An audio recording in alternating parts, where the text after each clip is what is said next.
If you'd like to contact the show, send us an email at liveonfourlegspodcast@gmail.com or get involved in the conversation on social media.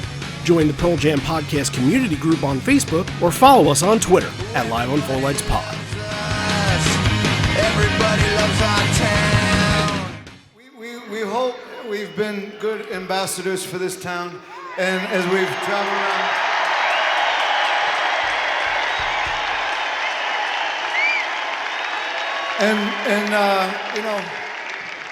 Not all groups can be proud of their heritage, but there's we hope we can live up to the legend of all the bands before us, around us, in front of us, just trying to hold our own ground. And if you could see what we see, and maybe you do, but all the different flags from all the different countries, this happens on a nightly basis. Even in Canada, they somehow made it across the border. It's a geography lesson every night with flags. We just gotta tell you, Brazil, all these people coming to Seattle. I would think that this vision of all the flags and all these people here to listen to some music, I would, taking us out of the equation, whatever occurred to have this happen, somebody like Nelson Mandela would be proud.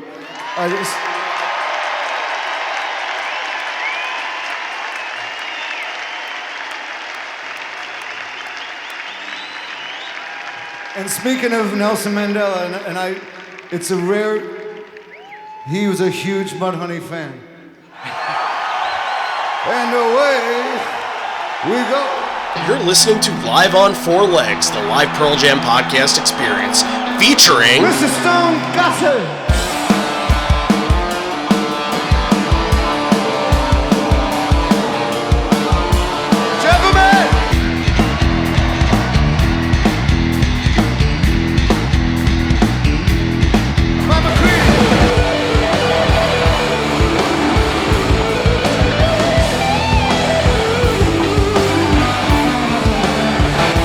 Fucking Cameron in the drum.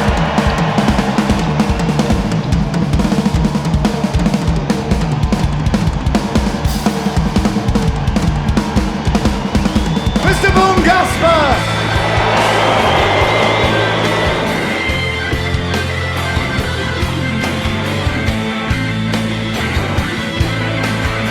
You can call me Al, you can call me Ed, you just fucking call me, why don't you?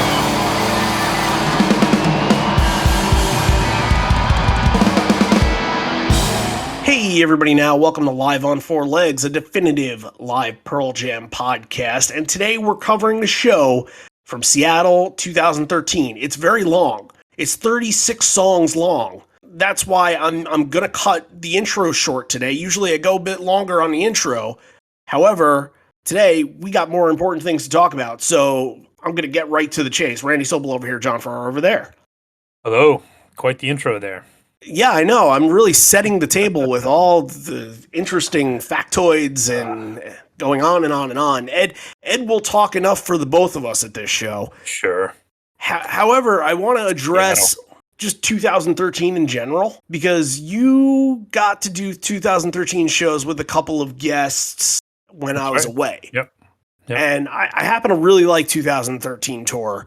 I thought they did just some incredible things on this tour. I thought every show was just on point. There's a lot of special stuff that deserves more recognition than it gets. And, you can go on from Hartford, you can go on to Charlottesville, you can go to Spokane, and a couple of other ones in there. 2013 is a pretty important year for them. And I know it's now been 8 years, so that's enough time to kind of really digest it. But since it's been 8 years, how do you see this tour year among the big guns, among the 1995s, among the 2000s, among the 2003s and 2006s? Where does this one stand? Yeah, I don't think you can compare it to the 90s. I think you've got to look at it compared to like 06, I think, is the closest. Yeah, okay. And even then, that was a lot more shows even in 2006. 2013, It was a quick run down the East Coast, a quick run up the West Coast, and then that was it. If you look at 2013 and 2014 together, the picture gets a little rosier. If you throw some of the 2014 and stuff in there, you had obviously Moline and Milwaukee, that was important. So I think if you look at the 2 years together as a whole, then you start to approach like some of that mid 2000 stuff that the 2005, 2006, the people absolutely love. But yeah, I still don't think 8 years is enough. I don't think we have the benefit of kind of looking back on this as fondly as we will someday. And even then, like you said, we did a couple of episodes over the summer, and it was great. And now that they're back, sort of, Pearl Jam's back. They did a couple of shows. It kind of like makes you a little more. You realize that this is a little further away now, and like we're not gonna get 36 song sets anymore, really. So No. this is kind of it's the beginning of the lightning bolt era, but it's also the end of a different era. Like even 2016, 2018 were not what this was. So it was Right. different. So it's a little too soon to be like kind of wistfully reminiscing about it, but we will someday. Yeah, do you think that like the idea, and I know that Lightning Bolt is probably on a lot of people's list, number 10 or number 11, and I get that because it's down there for me as well. And that's just by circumstance because everything is really, really good, and Lightning Bolt is good, but it's not worth everything else for me at least.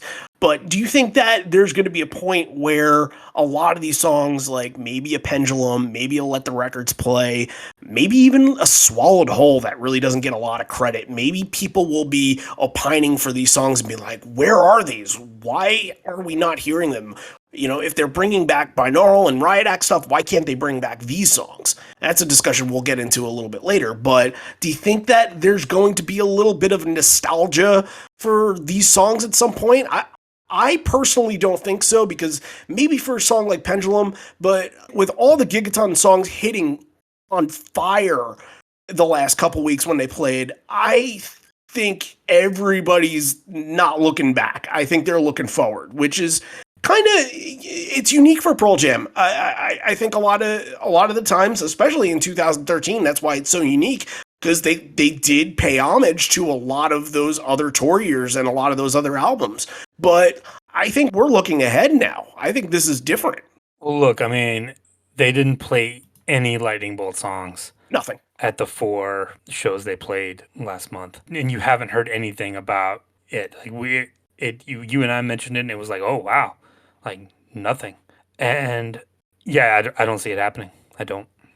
I think that's fair enough. I think that Yeah. maybe one or two songs after a while, maybe somebody be like, it'd be nice if Mind Your Manners kind of came back once in a while, or if it does come back, you're like, oh, that's a good reminder of what that was. And I don't think people will be disappointed by it. But I think a point that we're going to get to later in Encore 2, actually, surprisingly enough, is that Backspacer hung around a lot during the Lightning Bolt era, a little bit more than you thought it would. And it's just weird that so far we haven't seen the same for Lightning Bolt in the Gigaton. It had 5 years. They Right. played these songs a lot. You're right. So I can see where they might have been a conscious decision by them, like to be like, let's make this a dividing line between what came before and what's going to come next. Like we played those songs a ton the last 5 years that we were touring, and let's make a break here and let this be something different. I feel that. I think this is the best year since 2006 and probably will be the best tour year maybe until they do something in 2022.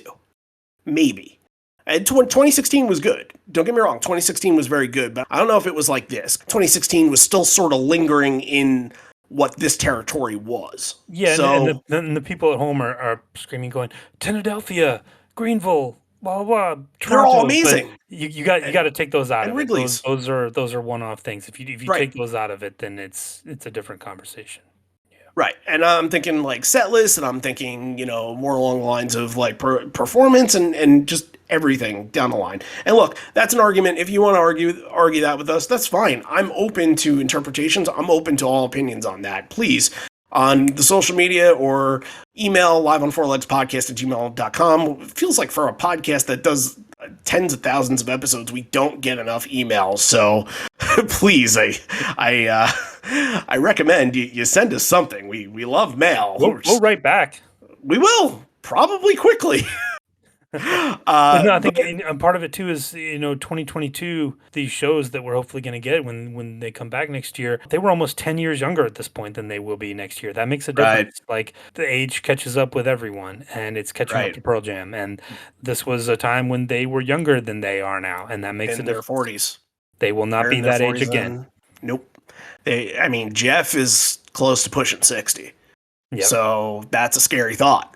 It's a very scary thought, but it's reality. So we move forward.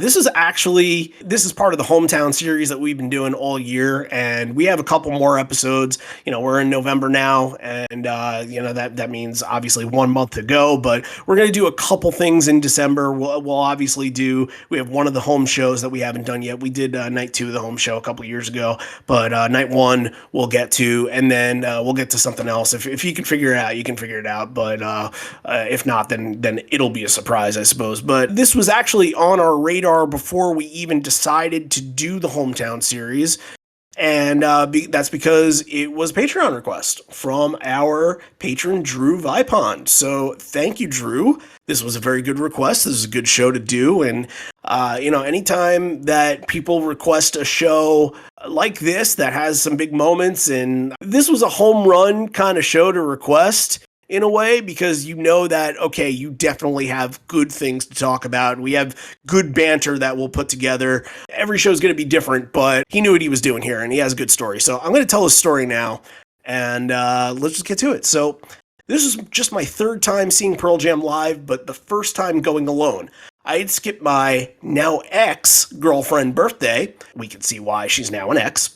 To see Portland show the week before, and was now skipping class to take the train up to Seattle for one more. My parents dropped me off at the venue and drove away before I could grab my jacket, so I suffered through the will call line in 28-degree weather wearing a t-shirt. That's hilarious, because I think I had talked to somebody months ago about them not having a jacket at the Calgary show from this year, the snowstorm show. Yeah. And I'll have to track down who that. I think I know who that is, but I believe that's the story. My 10 Club assigned seat ended up being nearly as far away from the stage as you could be, right in the middle and high up. Mudhoney was a great first act, and seeing them perform in Seattle felt like a glimpse into an era that I'm too young to remember. Pearl Jam got to the crowd singing right away with amazing versions of Nothing Man, Elderly Woman, but it was the next few songs that made it clear that they were, in Eddie's words, not gonna go home before we tear the fucking roof off this place. And they really fucking did. We got rarities like Pilot and Let Me Sleep, which was a pleasant surprise. And there was a heavy dose of 10 with Garden, Black, Even Flow, Porch, and Alive. We got a backspacer duo to kick off the second encore, Supersonic into Got Some, and a small portion of the night was dedicated to Vinyl, Let the Records Play, followed by Spin a Black Circle. But the highlight of the set list was hearing the singles trilogy, Chloe Dancer, Crown of Thorns, Breath, and Say to Love and Trust. Now, I think that's a quartet, not a trilogy. Come on, give Chloe Dancer it's due here. On singles, they're combined. Are they okay? Yeah. So they're the same track on singles. Yeah. Okay. Yeah. All right. Then fair enough. I will take. I will take that as an answer. For a show that ended up being one of their longest, the band kept their intensity throughout. The atmosphere felt just as much of a party that it did a concert. Eddie brought out the 3-foot tall wine bottle and nearly finished it amongst a few bandmates and friends in the front row. And he told stories about the inception of the band and the origins of some of their earliest songs. He even introduced a woman who had saved his life the years before, and she received a large ovation from the crowd. As the wine kept flowing, the dad jokes kept coming, and some of the lyrics became increasingly unintelligible. Near the end of the show, someone I believe was Mark Arm came out and tackled Eddie. That was not Mark Arm. Mark Arm was on stage. Yeah. I don't know who that was, and if you do, it's Matt Lukin, right? I think that is that Lukin? I think so. Okay, then, all right, that's obvious. All right, because I found out, so when Mike dropped because Mike dropped his guitar, he gave his guitar off to go give stuff in the crowd, I found out that's Tim DiGiulio. That was Tim DiGiulio that took his guitar from Stereo Embers. So I thought it was somebody of that vein, which it's a Seattle guy, so yeah, that makes a lot of sense. But yes, that is Yeah, he did mention There's that a Lucan was there. I think he was just on the side of the stage and he saw the Mudhoney guys go out and he was like, "Hey, I'm gonna go fuck around." He's probably like wasted. Like, yeah, oh, he had a PBR in his hand. yeah. Yeah, the I'm dude was I'm I'm trashed. 90% sure that's Matt Lucan. Okay, all right. That's a really good call because I wasn't sure and I was trying to dig through the boards to try to find if anybody talked about it, but now people are just like, let me sleep is not okay. Yeah, just bored shit, you know. So anyway, the crowd helped him out with the vocals while he was down. Mike wound down the night with Yellow Ledbetter and Little Wing as Eddie laid down on the stage, rested his head on a monitor. It was truly a Pearl Jam fan's dream concert and the set list that belongs in the Hall of Fame. Well, that's interesting. Should there Okay. be a Hall of Fame for shows? I think we're doing it right. These shows, if we're giving 10, if we give a 10 to it, you and I both, I think that's the Hall of Fame, right?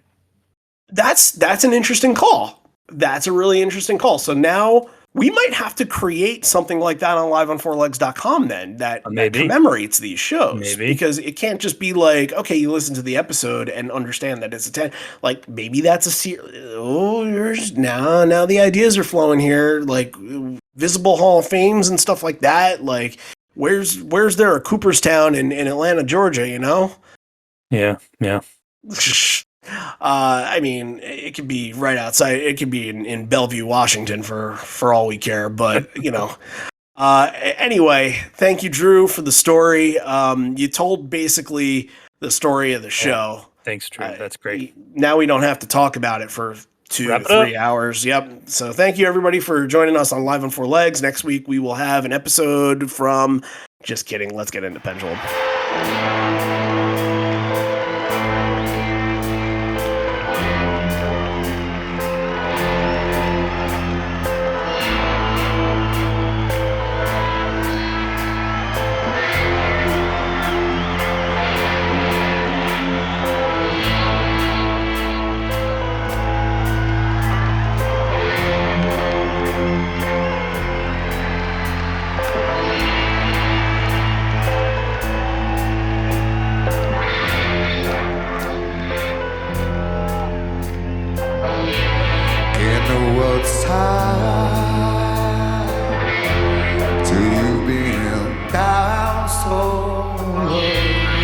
Future's bright, get up with nowhere to go, to and fro, the pendulum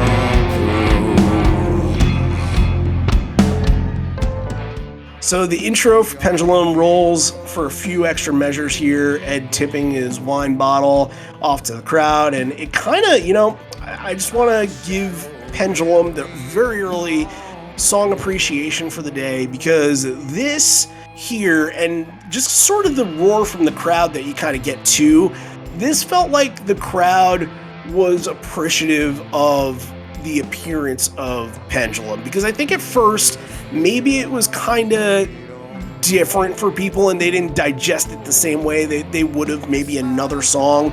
It was just a different way of doing things, but by the end of this tour I think people were really saying, you know what, Pendulum as an opener works, and it's really good. Yeah, I agree. This was great. They'd been playing it nonstop throughout this 18 to 25 shows. Yeah, were the opener. So they got to I think early on it was a little like hit or miss, but by this point and this, you know, last show of the tour, hometown show, that I think the 9th time they'd played the Key Arena. So they're familiar with this place, and I would argue maybe even a little too familiar. But I think this is great. Like it breaks down to just Ed, like early on with just the voice, and then it kind of builds itself back up. McCready's got the bow thing down. Jeff, another really nice like bass thing. Like he figured out what he was gonna do. He'd been playing around with it the whole tour. Came out with something that he really liked. And I even like Cameron does a little kind of finishes off with a little drum outro, which I thought was very cool. This is one of the best performances of the night, I thought. You know what? I don't disagree with you. Yeah. I don't disagree with you at all. I thought the stuff that Mike was doing with the bow sounded really good here. I thought it had a different vibe to it, and I thought he was putting a little something extra into it. And I think that's something that people sort of forget when it comes to this song, that it's like, in a way, its own little spectacle. because Mike can do something like that, and he doesn't do that on any other song. So I wonder if that was part of the idea of, hey, this is why we want to open with it every night, because Mike can do something that is a little bit different. He always came out with the big leather coat on, the big leather jacket, sometimes like a fedora hat. I don't know if he had the hat on at this show, but he kind of made a thing of like just putting an act out for Pendulum and then kind of taking stuff off as he went along. But it feels like those things kind of made Pendulum the one that they wanted to go to, the one that they knew, okay, this is going to be the opener, this is going to stick with us. And if it's going to be the opener, then we have to kind of implement this slow build that we did in 2013. This is a huge storyline for why, at least I think, a lot of 2013 is really special, because the 3-song open is phenomenal. This was something that, look, you want to call the opener shows, like the Mansfields and the Gorges and stuff like that, like those are big moments. These here, they've done it before. It's happened before. But this consistently being done worked for them at the time. Especially, you're not getting an opening act anymore. You're getting full Pearl Jam for probably 3 hours. In this show's case, 3+ hours. And you want to ease into things. You kind of want to give the crowd a couple of moments before you really hit them hard to adjust, to kind of get some sing-alongs and feel-good moments. That's why we have Nothing Man and Elderly Woman following up Pendulum. You hit it right there. There's no opener. They've got all this time. The set needs to be restructured. You can't just come out when you're playing for this long. You can't just extend the punk rock set. They're not going to come out and do 10 punk rock songs in a row. That's gonna break them. So yeah, you've got to spread it out and figure out a way to have these little ups and downs throughout the set and get through 30+ songs. So yeah, it's really well done, and like credit to them to not sticking with the same ones every time. We saw a bunch of different stuff get mixed in there. You saw, Nothing Man here is great. The crowd immediately jumps onto it, so that gets everyone into it. I think they did a good job of mixing these up. I really like these.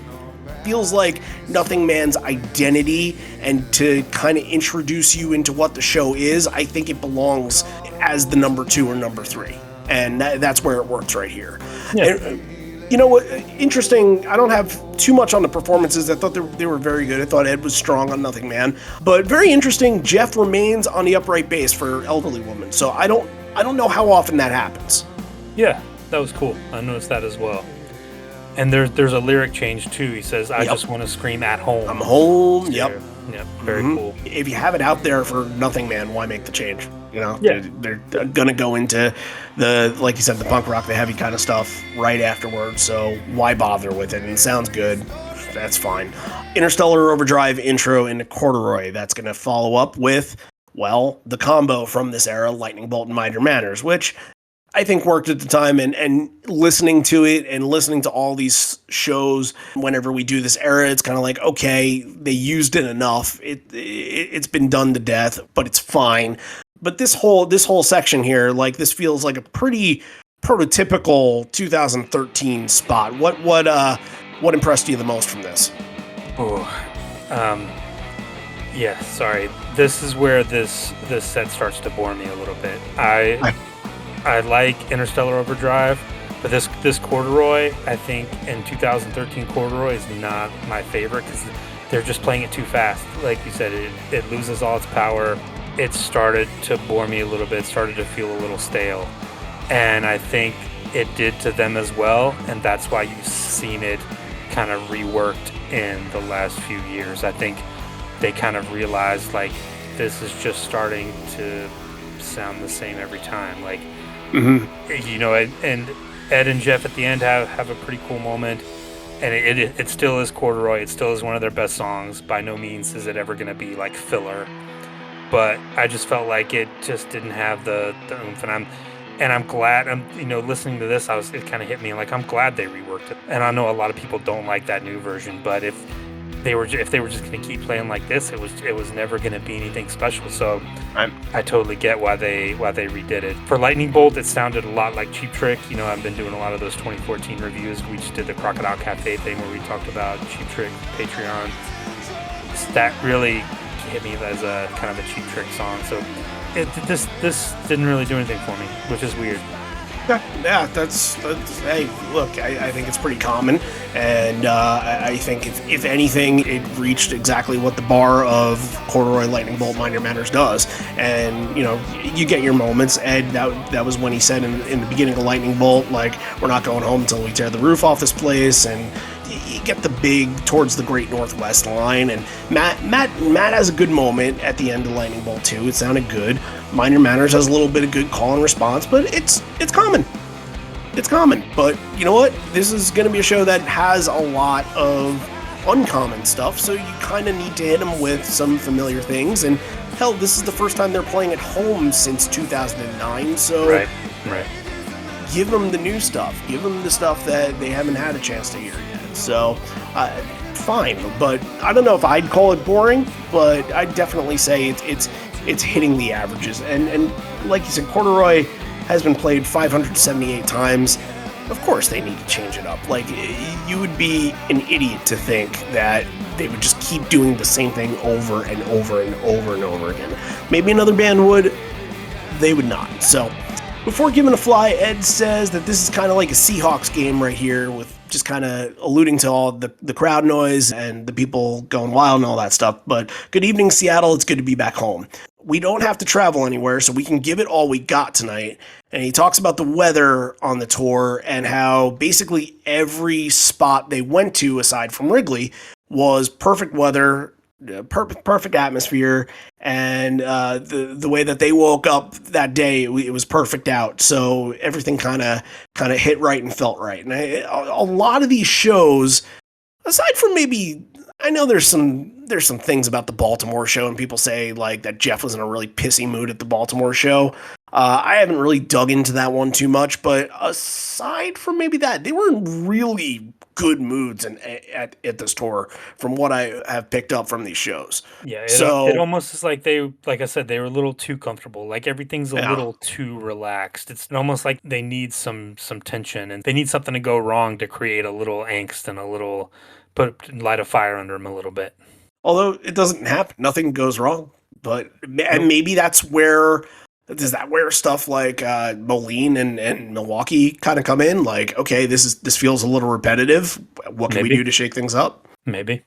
So, he busts out the big bottle of wine, dedicates Giving a Fly to Raul Ibanez, who I've met before. He's a nice guy. Giving a Fly goes into Pilot, goes into Garden, goes into Getaway. 3 of those 4 songs you don't get every day. Giving a Fly you get very often, but you see some good crowd participation. The GAs just jumping up and down, and that was a pretty cool visual with that. We had Pilot here that was introduced as being written based off of a book by Mikhail Bulgakov, and he kind of says that, because Jeff wrote the song, Jeff's the intellectual in the band. There was a funny moment in the beginning of Pilot where Ed walks away from the mic, not realizing that he starts the damn song. Yeah.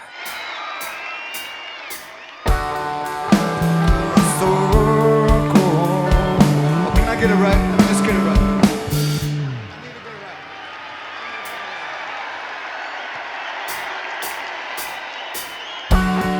Talk of circles and punching out. They had played it 23 times to that point. Why get it wrong? For all the bootleg collectors out there, why get it wrong? But not a lot of the obeys, listens, kissens, love. Yeah, Like, that didn't come Yeah. until like the last chorus. That disappointed me. Disappointing. Yep. I'm going to tee up the other 2, and then we can kind of talk about this section a little bit. But Garden, he said, was written obviously in Seattle, because a lot of these songs were written in Seattle. But this one was written in Seward Park.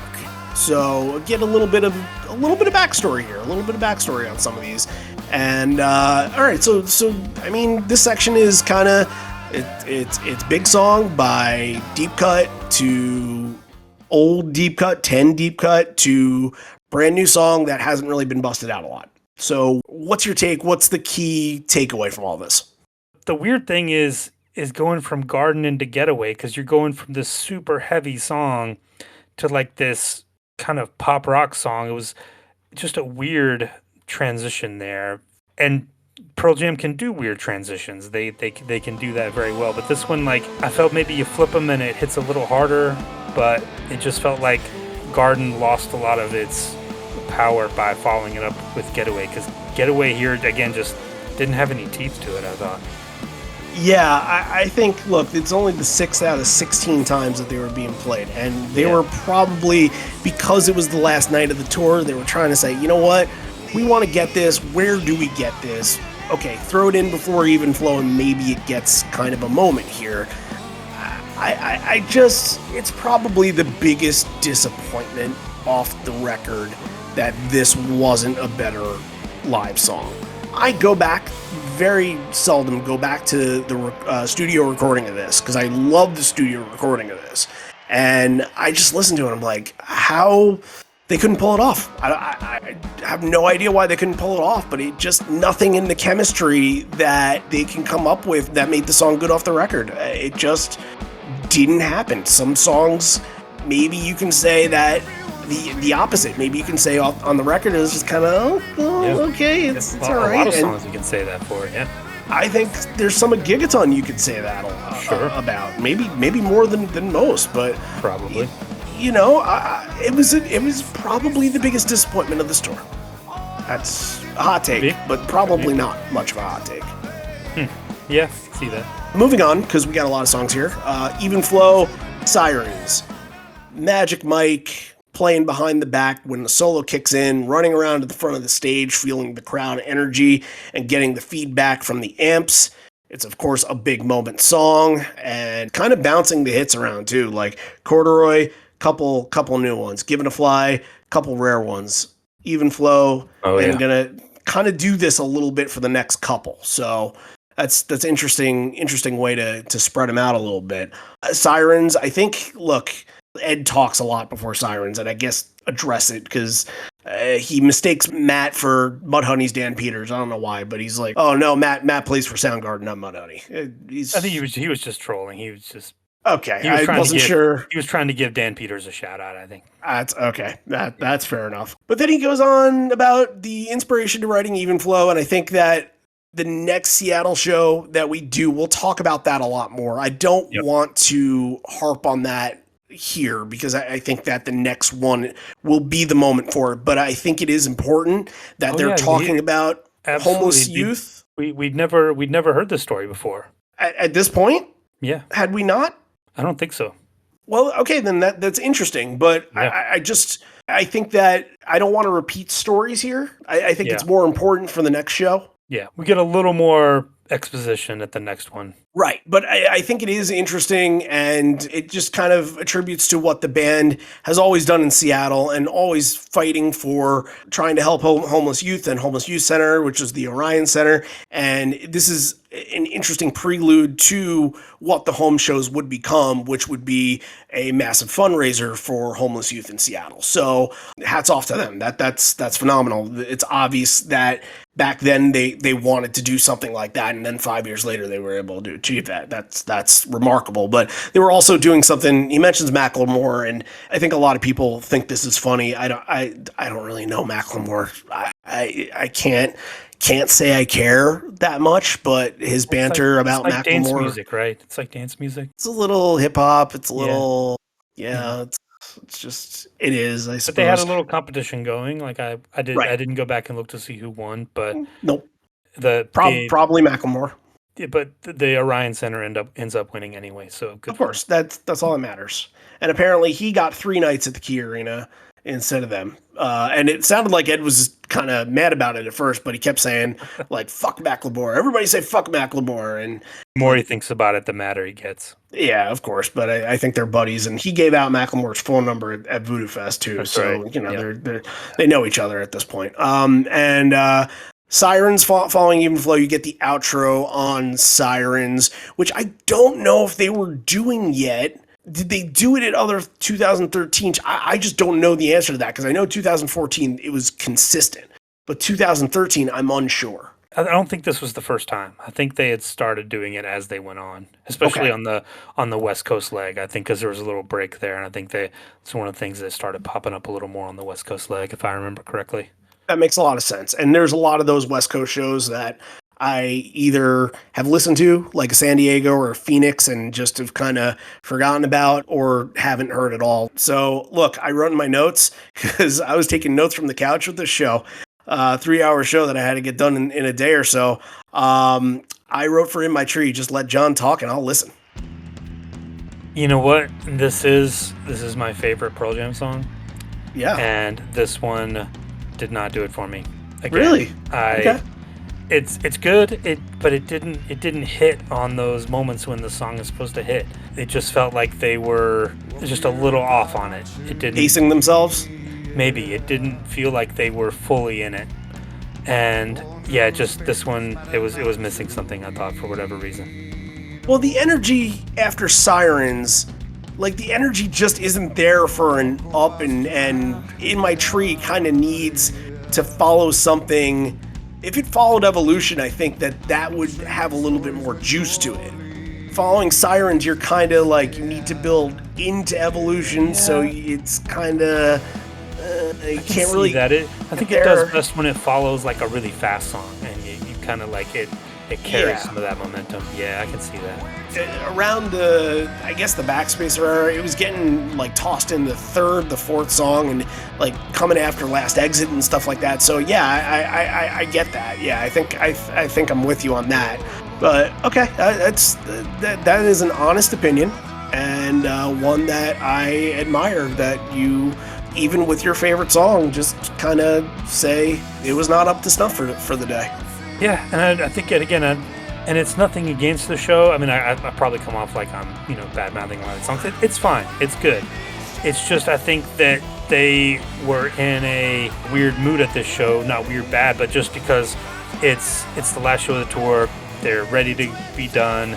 They're home. Like, it didn't have a lot of the power that a lot of shows have. I think this is more of like a fun, happy show, which is great. Like, and Drew was there, spoke very glowingly of it. If you're there, it's fantastic, but I don't think it translates very well on recording, on going back and listening to it. It's one of those things, like a lot of the stuff we talk about all the time, you had to be there. If you're there, you're having a great time because the band's in a great mood, they're playing all these songs, but you go back and listen to it, you're like, these maybe, and with us too, we're spoiled because we get to listen to a different one every week. Some of the ones we've been listening to lately, like, I look forward to In My Tree, like, oh, that's going to be awesome, that's going to be the highlight of the show. And here it just felt like they were a little too comfortable with it, that's all. Okay. That is a fair and trusted opinion, and I don't know how much of all of that I really share with you. I think there is power in the show. I think that there are moments that are powerful. However, when we get to the encore, I'm going to do a complete 180 and flip around, so be ready for that. All right. Well, I think they're even here in the main set too. Like, even if they're positive and a little bit more, I think they hold some weight, and we're about to get to one of them in just a sec. The section is Evolution, Unthought Known, Black. Ed botches a little the Evolution lyrics early, and we get a good South American type crowd response to it, and that was really big in 2013. That kind of translated over to the U.S. audience. Jeff and Mike do Communion, as we like to mention. Oh, yeah. I'm watching for that every time now. Unthought, I thought, was one of those that was just there to be played and not a moment, and felt more transitional than anything else. Like that, I was not impressed by Unthought Known. Yeah, it was fine. It was fine. That's when I say not impressed, it doesn't mean that's a bad performance. That means it was the baseline of what the song is. Yeah, however, there's a funny, before we get to that, there's a funny part in Do the Evolution. I think Ed holds the mic out to the front row. He's like, they're going to show you how to do it, because he like knows those people. Like, he actually like picks up the mic stand, holds the mic over the barrier, and lets them sing. That's going to come back later too. But yeah, I like how you actually went off mic to describe that as if you were actually for those doing of you it. who are watching on the video portion. Yeah. Yeah. You mean on YouTube, where we just put up the right. logo graphic, and that's for those all of you see. Who are listening in VR on your VR headsets in binaural. Coming 2027, you all. Black. Okay, so I think Black is the biggest talking point of the three here, and that's just because we haven't really talked about Black in the last few weeks, and that's rare for us because we usually get on the streak of, and Black being one of those songs, Rearview Mirror kind of being one of those songs, Corduroy can be one of those songs sometimes where like week after week it's on fire, it's just on fire, and you're just getting a better one as you go along. It's weird that we haven't gotten Black in like a month or two because we've had a festival show. We had a couple in like '98 where they weren't really playing it too often. But here, I think this kind of goes into what you were saying before. I think maybe if I were to read your mind, you would have wanted Black to feel super passionate and powerful. And I thought that this was not. I thought that this wasn't like the deep getting into the inner darkness and emotional part of Ed when you get the best versions of these songs. However, you can get a fun and positive version of Black and have it still be good. It might be a little weird for what the song is, but I think it's okay when you have a fun version of Black. That's fine. Am I right? It didn't bother me at all. Yeah, I mean it's okay. It's over 8 minutes, which is what you get with Black now. Yeah. Mm-hmm. And it touches all the bases. It's got the really good We Belong Together. It's got a really good McCready solo. I was about to say, what'd you think of the solo? Because I thought the solo was excellent. It was, absolutely. But I think this may have been put here to maybe, because again, this is a long main set. What's this? 3, 6, 9, 20. I think this might have been put here to kind of like break up the monotony of this run. I think they were kind of getting a little stale. For Pearl Jam, again, their stale was a lot different than a lot of other bands' stale. But I think they had done the Let the Records Play Spin the Black Circle thing a bunch of times. Unthought Known was getting played a bunch.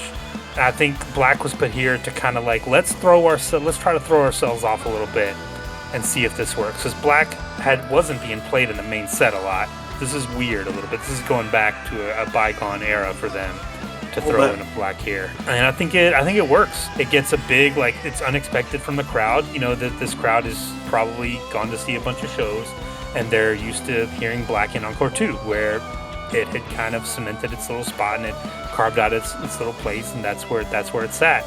And to throw it in here, I think is brave and be like, yeah, let's give them some. So again, they start playing it and it just wakes up the crowd immediately. Like, oh, okay, cool. And yeah, I thought it did the job very well. Another highlight of this main set. Okay, I gather from everything that you just said that you did not look at the paper set list before. No, I did not. Because you would have mentioned this. Black was not originally on this set list. Do you know what was? No, I don't. Of the Earth. Ooh. Yeah, that's a tough cross off. That one Black hurts. Black is one of the only ones that you would want instead of that. Man, Of the Earth. That's a big sacrifice. It is. That's rough. I think Of the Earth, we could do a whole episode on Of the Earth, obviously, but yeah, it's just one of those. It just is by feel. Like it gets put on the set list, and if they're not feeling it, then it's the first one to get crossed off because the atmosphere's got to be perfect for it.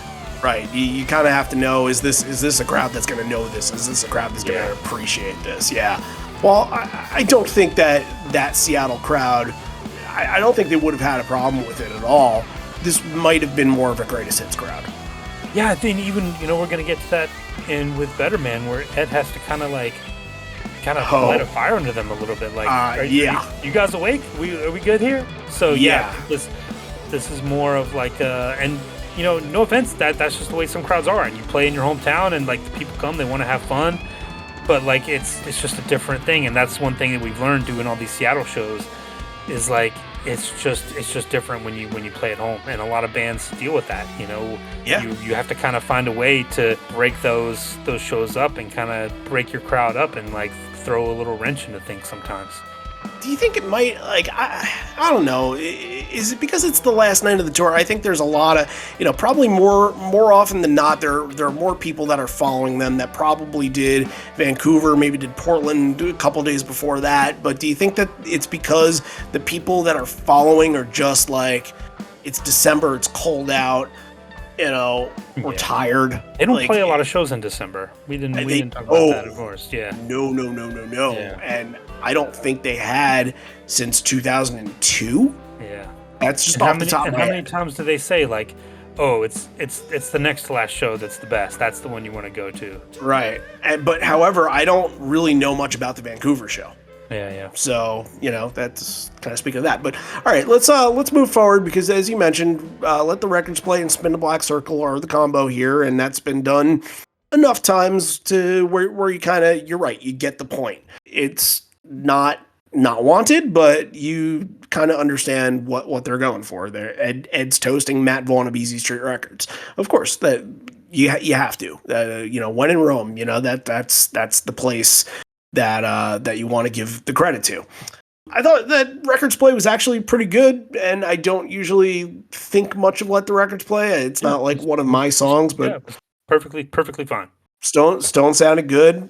Spin a Black Circle, look, it's not the era for Spin a Black Circle, but I think that Mike's energy and watching him do, at first him and Jeff are doing the little circles, and then Mike, I think he does at least 3 to 4 laps. Oh, at least. Yeah. But he's running these, doing the whole rotation out there. And he's around the drum riser, and he's playing the whole way through. And maybe that's due to some of the, is there energy here? Is there, like you were trying to say, like, where is that? Where is that power? Maybe the band is saying that. Does that light a fire under them? I don't know. But I think that maybe more than the actual song performance, I think that just seeing the energy off of that was the best part. It's become such a visual song. Like you never would have thought that. Like you said, you get Jeff spinning around, then Mike's running around, and we talked about a version a few weeks ago where Ed's like spinning the mic stand for like vinyl. Like these two have kind of become the anthem. So yeah, I thought this was perfectly good. Speaking of When in Rome, Ed takes the guitar. He's kind of like just strumming, and it sounds like it could be a little bit of slow Lucan, but it's not. Don't want to even bring that into the equation here. But he's dedicating this to Matt Lucan, who's in attendance, who we seem to think was drinking the Pabst Blue Ribbon that Ed tackled later in the night. Obviously, that would make sense. It's a good friend of Ed's, and I would assume that in the fridge of Matt Lucan's is probably some Pabst Blue Ribbon that they were drinking in 100%. Circa 1995, 1996, when this song was written. This clocks in at, I didn't see the time for it, but if I were to count, probably 45 to 50 seconds.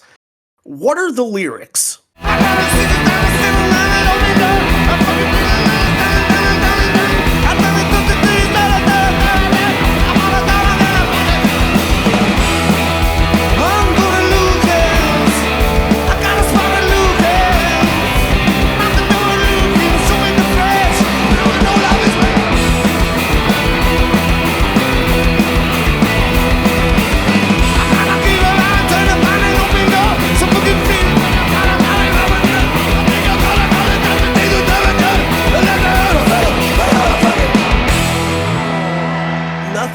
There are no lyrics. Nothing. Blah. And then, yeah. So, real quick, I wrote my top 50 thing on the web. If you haven't checked it out yet, I made a top 50 list of songs in 2009. Then I made one again in 2013, which was around this time that we're talking about now. And I decided, because I refound them a week ago, I decided to make mine now because obviously they're kind of coming at all different sorts of stages and ages of fandom. But the one feedback that I got from it I thought was interesting, and I got from a couple of people, was that why'd you leave Lucan off after the first two? You left Lucan off, and people were like, you kind of changed your taste. Did you like stop liking the fast songs? And I'm like, no, I left Lucan off because of this. Because they just ruined the song.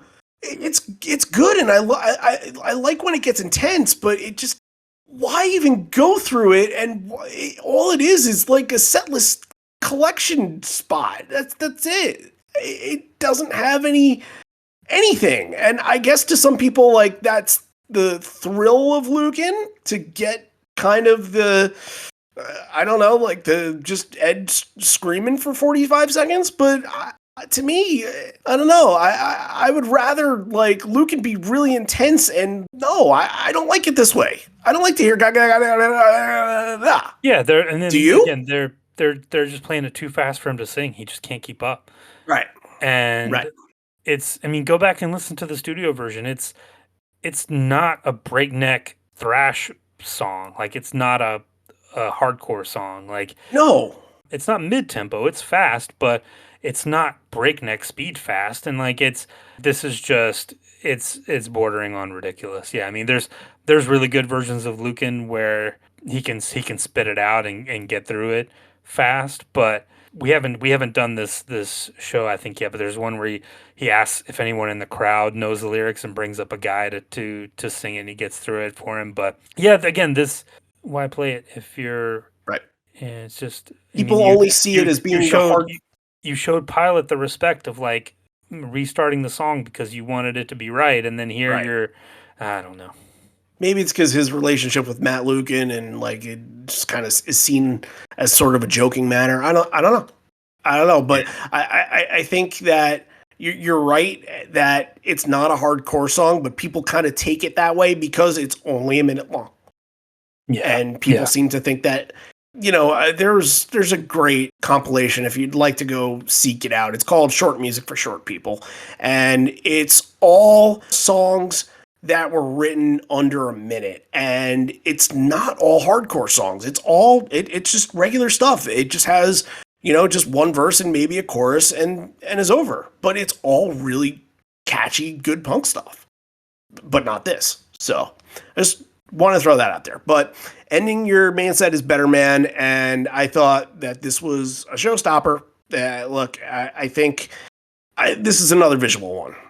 100% another visual one. And when you get the 20th song of the night and you get the atmosphere that they're in, the way that they're entertaining the crowd and the way that they're having fun, I popped hard for this. I really, really enjoyed this Ed and Mike moment. Yeah, this is good. Yeah, it reminds me of the Ed Jeff poster. You know the one. Everybody knows the one. It's from Pink Pop, I think, right? Yes. Has to be. Would they go back Or dropping, it's either Pink Pop or Dropping the Park. Yeah, I seem to remember what Jeff was wearing at Pink Pop. I think more mirrors what he was wearing on the poster. But we can go back. We can go back to figure that out. I have no idea.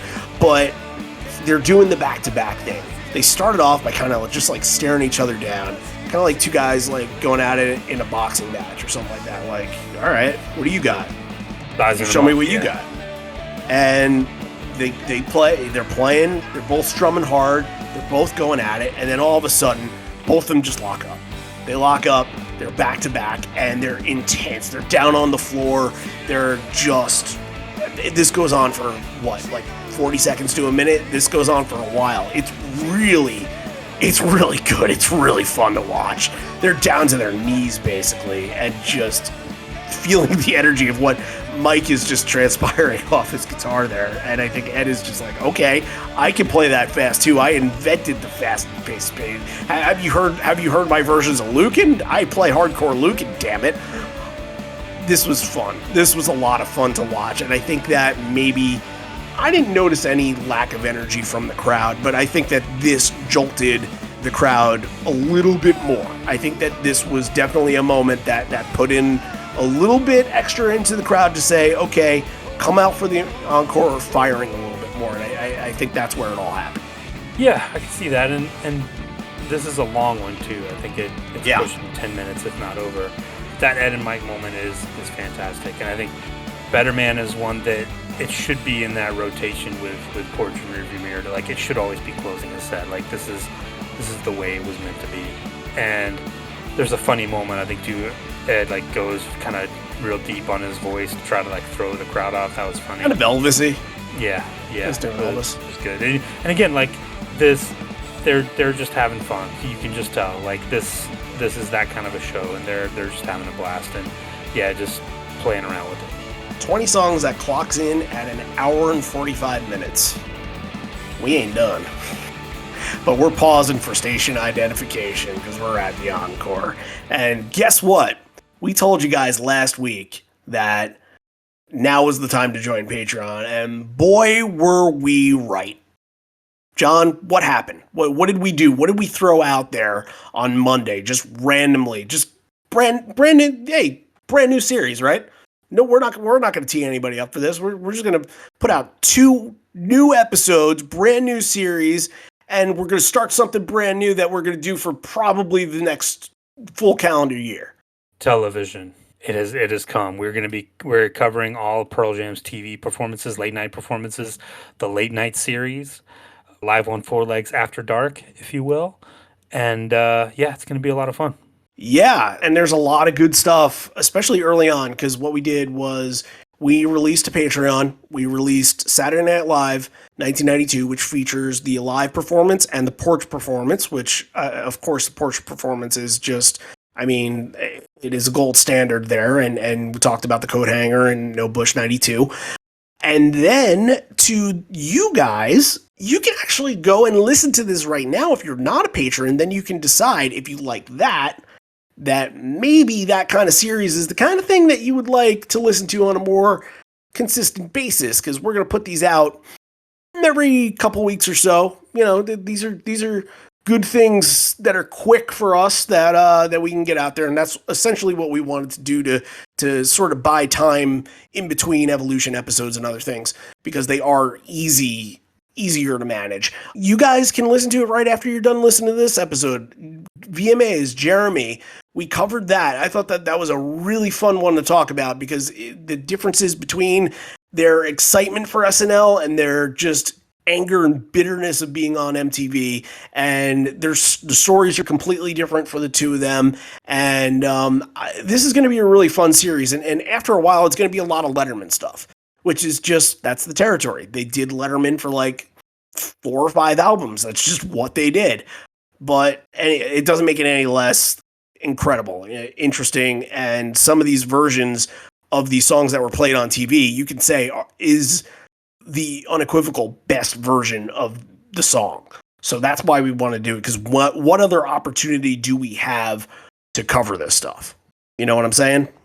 Yeah, and it's part of the live history, so we got to talk about it. You're absolutely right. So Live on 4 Legs on Patreon. You can find us at patreon.com/live on 4 legs, or you can download the Patreon app and search for Live on 4 Legs. And that's where, look, again, it's something brand new. It's something that's going to keep going on. And I think the next one we're going to do the Bob Dylan tribute show. So we're going to do the Masters of War performance from there. And like, that's stuff that where else would we talk? We'd mention it if we covered Masters of War, but that specific performance we're not going to do anywhere else. So if you're interested in stuff like that, and you're interested in Evolution episodes, because yes, that is coming. We teed it up before, and it's now in circulation. It's actually happening. Things are a little slow, but we're getting there. Hey, you gave us a big one. We had to do the work. You said it, man. But I mean, like, having to. This is still a new process, and it's a bit of a modern day miracle that we do get the episodes out on time on Wednesday. I just want to put it that way. I make sure we make the time for it. And my wife is a saint letting me do it. So, but we respect and love everybody giving back to us on Patreon, and that's why we want to just put ourselves out there to continue doing that work. So if you want to support us, support the show. It's a lot of it is going to go into what we're going to be doing whenever the tour happens. We're pretty positive about 2022. We don't know. We don't know what's going to happen. Give me that announcement. I'm so ready. But getting to be November here. We're pretty positive. We're gonna have to find out something soon, hopefully. All right, so all that stuff, all that great stuff is happening on Patreon, and we appreciate the support. And hey, we got some great things going on too. If you go to our podcast community page, pinned to the top will be a link to our Secret Santa event that we're doing. And we did the Secret Santa last year, and we're going to do this again. We're going to do the Zoom on Christmas, not on Christmas Day, but Christmas time. And it's basically just, hey, everybody buy each other a Pearl Jam gift. because it's that time of year. It's just time, and a lot of us in the community that, especially the people that have been surrounded by the podcast, it just feels like everyone's been real close knit, and it's just nice to see everybody get together. So it's a little thing.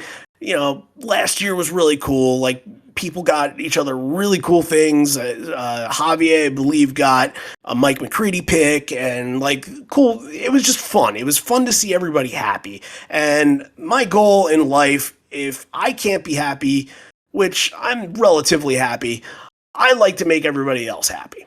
So I would like to, this holiday season, make you happy by giving you some Pearl Jam stuff. And so there's a link. There's a website called Elfster, and it does some Secret Santa stuff, and you can add your wish list and things to that. I think the deadline for it is going to be November 12th, so you have a little time, but get to it now. Get to it now, because, come on. Gotta get to it. Gotta get numbers here. But we will be doing the Christmas Zoom again in December, and likely that we will be having live music during it, too. Okay, at the encore, back to the rock. And, yep, it's going to be a long encore. Long encore 1, long encore 2, so strap in.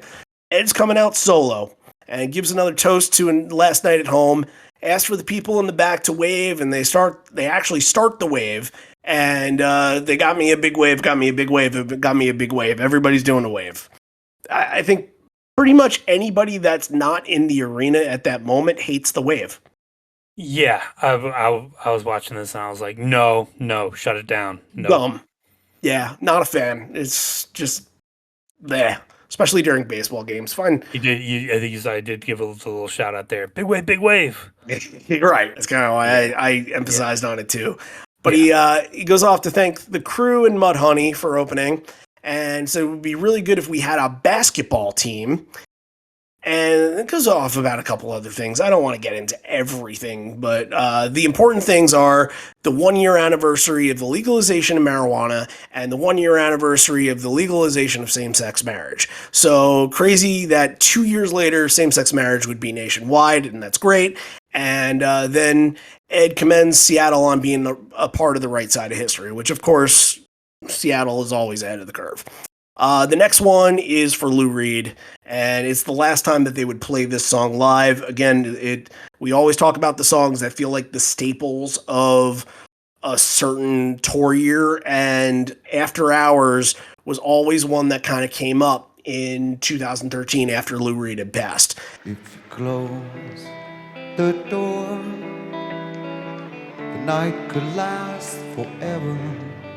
Leave the sun shine out and say hello to never. All the people are dancing and they're having so much fun. I wish it could happen to me, but if you close the door, I'll never have to see the day again. Lou Reed's kind of relevant right now because they just released the Velvet Underground documentary. Right. Did you watch it yet? Oh, it's on my list. I've been super busy. I've not had a chance, but I'm going to get to it as soon as I can. I watched it. Nice. It's weird.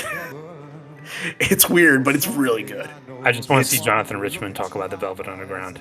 It's worth it. Yeah. It's worth it. It's a phenomenal watch, and a lot of stuff. It's a lot of great footage from the 60s and Andy Warhol and all that stuff, and it's a lot of stuff you probably had no idea about Velvet Underground. I didn't have any idea about any of this stuff, about who Lou Reed was and what he went through, and yeah, it's eye-opening, and but very well done in kind of like an acid trippy way. So it definitely brings you back to the 60s. The interviews are all very good too. But I happen to love After Hours so much that it is one of my bedtime songs for my baby boy. I sing Nice. After Hours to Ben whenever I need to calm him down, or whenever I'm bored and need to sing a song and get his attention. Look, I would love to see Ed do it at solo shows, but I don't think there's a need to play it at another Pearl Jam show unless there's something specific about Lou Reed that comes up. It would be interesting, and they've gone through these little Velvet Underground cover runs. Like there was, I'm Waiting waiting for for a the man. Man Mhm. got thrown in a couple of times, and yeah, I'm with you. I love this. I think it's really sweet. It fits the mood of the show. I think this is the best of the 7 times they played it. It's really really good. Ed's having a great time with it. It's a great song. Yeah, love it. The next one, Ed tees up by saying it was written a long, long time ago in our basement. It's Let Me Sleep.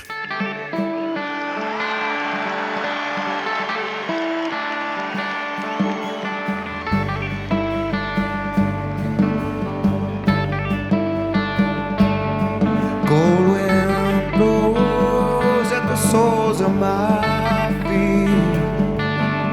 Heaven knows nothing of me, and I'm lost, nowhere to go.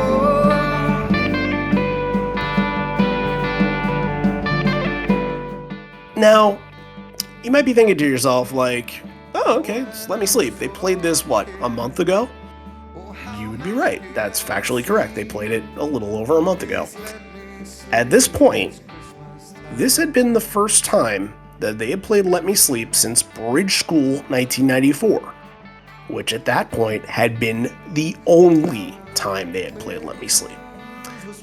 We were told, and we are not sure, we were told by the Friel brothers, we are not sure if this is accurate or inaccurate, that there was a show, and this has been reported that this happened, in 1990, I think on December 22nd of 1990, that basically nobody showed up to, and the full band wasn't there. I don't think Dave Cruzen was there.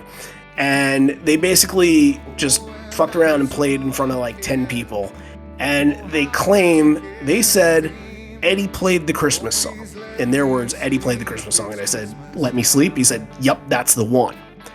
So I don't think it's out of the realm of possibility, but I don't have any evidence because nobody had. There was a big snowstorm. Yeah, we don't have it. It's not confirmed. I think Right. December 21st, New Melody Tavern is the one you're talking about. Right. And there was supposed to be a benefit. Alice in Chains. Was they supposed couldn't to close, make it. right. Pearl Jam didn't have a drummer. Yeah, it makes sense that they would have, but we don't know it. We can't. I believe that. put it I out believe there. that they. I believe them that 100%. they say that they were there. I believe them because they were at the first show. They obviously are longtime friends of Mike, but I don't believe that fact. I just want to bring that up because it's a little bit a part of this. However, 613 shows it had gone since that Bridge School 94 version before they played here. And I want to make this point, and this is one of the things I love about 2013. You know me, the serious collector guy. In 2013, they made a conceited effort to bring back a lot of stuff from the dead. I went and I did some of the research here because it's pretty easy to do the research when you have such a vast database of like livefootsteps.org, which is phenomenal. If you haven't used it, not using it, then you're nothing. You're nobody. No, I'm kidding. You should go use it. I was able to get all this information here, and I'm going to recite to you now every song that had been waiting at least like 45 to 50 shows in 2013, and I'm going to do them all before they had brought it back. So we're going to start Pittsburgh, Speed of Sound 64, Worcester 1, Fatal 68, Worcester 2, Other Side 50, Gone 87, Brooklyn 1, Sleight of Hand 48, Philly 2, Satan's Bed 52, Hartford, Fucking Up 45. I know it's a cover, but Fucking Up is kind of a staple cover. I added another one or two of those. Charlottesville, Thumbing My Way 155, Big Wave 47, Little Wing 97. Charlottesville also tons of other stuff that you almost never get. Maybe not the numbers in between shows, but I think a lot of those performances were probably the only one from this tour. Charlotte, B-Girl 46, Along the Watchtower 74. Dallas, Can't Keep 127. That's a big number. Oklahoma City, Parting Ways 98. Phoenix, Around the Bend 170. That's the second biggest number from the list, but the biggest non-cover number. San Diego has a few. Tremor Christ 75, Army Reserve 78, Light Years 46. LA1, All or None 143, LA2, No Way 64, Oakland Thin Air 137, Portland UR 46, Spokane Don't Give Me No Lip 165, and I Won't Back Down 201, Vancouver Soon Forget 164, and Gonna See My Friend 56. And obviously Seattle, Let Me Sleep 613. That is 18 of the 25 shows where they did something that you can probably consider ultra rare. Pretty good. Do you know what song has the highest number? Yes. And I'm not considering Just a Girl because Just a Girl hasn't been brought back. Right. It's Brother with 804. That's right. I did the research. And the second longest is Angel with 699. The third would go to Let Me Sleep Here. So that 613 is the third. Band's in good mood. Fan service. Why not play something you hadn't played in 15 years? Right. And it's their last show of the tour. It's in December, like we mentioned before. They're never playing in December. I thought it was weird that they played Let Me Sleep in September. That's not a September song, you guys. I think a lot of people were just probably in absolute shock. So yeah. All right. This is great. This is one of my favorite moments from the show. Ed says 11 years ago, and you know what? You're just gonna have to listen to Ed because I can't tell the story as good as he will. So here you go. I'll tell you a story about a little girl and her dad. She was about 7 years old. It was in the Hawaiian Islands, and the dad had just come across. He just came in from a boat ride in the early morning, and he came in, and his daughter was there on the dock. And he was about to tell the daughter, we're not going out again. He had told her they were going out. He said, we're not going out again. It's too rough. It's too rough. And it was just her. He was on his own. His name was Keith Baxter. And he pulled into port in Maui. And his daughter was there, 7 years old, little blonde girl. And she said, Dad, you promised. You promised. And he said, it's too rough out there. It's too rough. She said, you promised you were going to take me across to the other island and take a peek. And he said, it's too rough, baby. And she insisted. He took her on the boat ride. They got about halfway to the other island, maybe a little farther. Big waves in the middle of the channel. It's the Pailolo Channel or something, like 15-foot waves in the middle of the channel.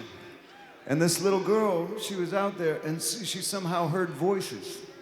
She heard voices amongst all the wind and these big rolling waves in the middle of this channel.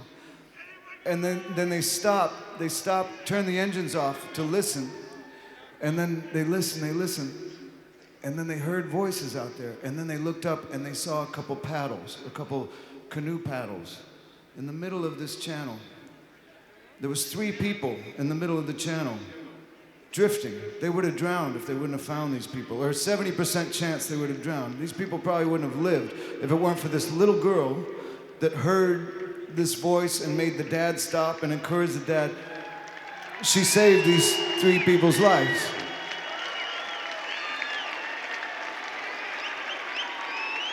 The reason I know this story, and I know it well, I was one of those 3 people.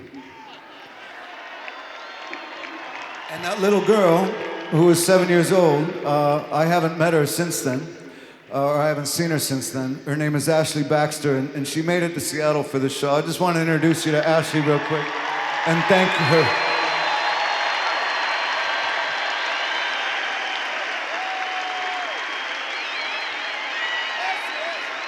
Wow, that's that. I think before that, there had been some stories reported, and maybe Ed had mentioned it once, but we didn't know the full details of what had happened out there. And here we really kind of get into, okay, this was a serious situation, and they really could have, Eddie and his friends really could have died. And if it wasn't for this 7-year-old girl who convinced her father to go out on a boat during the rough waters, if it wasn't for that, then who the hell knows? But boy, sometimes coincidences and like those things can just be the perfect moments at the perfect time. Like that's wow.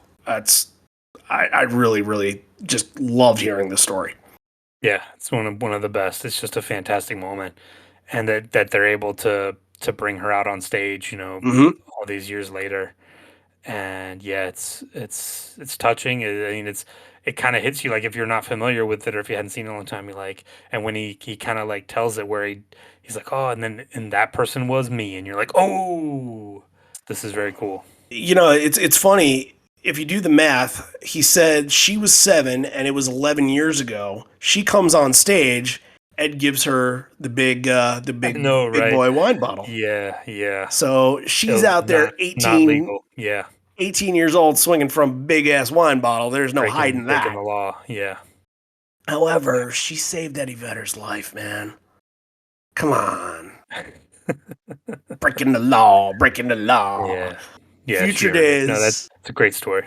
yeah, Future Days follows that up, and usually Future Days, and maybe even after a story like this, Future Days could be like overly emotional and sentimental. I thought that this was like a happy moment. I thought that this was feel good. Is like we're happy that we have this future together, that we be able to be here today. We're thankful for it instead of like just like kind of. Sometimes they can get a little bit too sappy with it, and you're just kind of like lost in I don't know. It's This is just that kind of a show. I mean, if you're gonna do something sappy, yeah, this after that moment, then yeah, absolutely. And but it's I not said before sappy. I That's was what I'm gonna, saying. It's not yeah, sappy. yeah. I said before I was gonna do a 180 on this. I love this encore. This is one of the best encore ones that I've seen in a long time. Nearly every song is perfect. I thought, and again, Future Days might seem like you're coming off this big moment with Let Me Sleep, and like, yeah, you're gonna play a new one, and it could kind of be a letdown. But after that story, I think it fits perfectly. Like, it fits the moment Yep. perfectly well, 100%. I love all these songs in Encore One. I think it's no, hands down the highlight of the show. The song wasn't trying to put anybody to tears, but it gave people it Yeah. was warm feeling. It was a happy moment that we're happy that they're there, and it's not like sometimes they could just dedicate it to like for somebody that we're hoping they make it through or something like that, and it's just like okay, it's depressing. And you're right, it worked here. It worked with the story, and I like that it had more of an upbeat feel to it. Boom's that's all thanks to Boom too. I think Boom had a more of a happy-go-lucky kind of B3 vibe on it instead of just the more straight-up piano vibe. Daughter comes after Future Days. Daughter was not originally supposed to come after Future Days. That was supposed to be Sleeping by Myself and another rarity. Hold on. So this crowd already, they missed out on Of the Earth and Hold On. That's That hurts a brutal. little bit. That Yeah. stinks. That stinks. Look, I get you got a song that 613 shows it hadn't been played, and that is very good. But those are two songs that when you get Black and Daughter replacing them, you're kind of like, okay, well, I can see Black and Daughter every show. Can't see the other two anytime ever. Yeah, and it's interesting too because you would normally think like Daughter would go in the main set and Black would be in the encore, but I Yeah, like that they kind of flipped them. I think Daughter's an interesting one, and there's no real big tag moment here, I but think that's it's probably because good. it wasn't on the set list. Yeah, yeah, I exactly. think they had nothing planned, and Yeah, it ended abruptly too. If you listen to the end, it yeah, kind of all right. Where are we going with this? Ed is off mic. He's not doing any call and response, and okay, well then let's go into the singles trio quartet, whatever you want to call it. I want to call it a quartet. I feel bad leaving Chloe Dancer out of it. Chloe Dancer should be a part of it as its own. it's a trio. If you're gonna call it, if you're gonna go with it the way it was on singles, you got to call it a trio. I'm looking at the way it is on the set list though, and Yeah, Chloe Dancer counts as its own song on the set list. Weigh in if you want to argue this. Weigh in. Is it a trio or is it a quartet? We can be on this argument all day, but we're not going to be. However, we never brought this idea of these three songs together up when we did all that. Remember that trio nonsense that we did yeah, yeah, when we did the I yep, and the me section? We did yep. all those songs, or I and the you, and then we came up with 1,000 more trios. We never came up with this one, and this one might be one of the best. Yeah, it very well might be. All these songs are just perfect.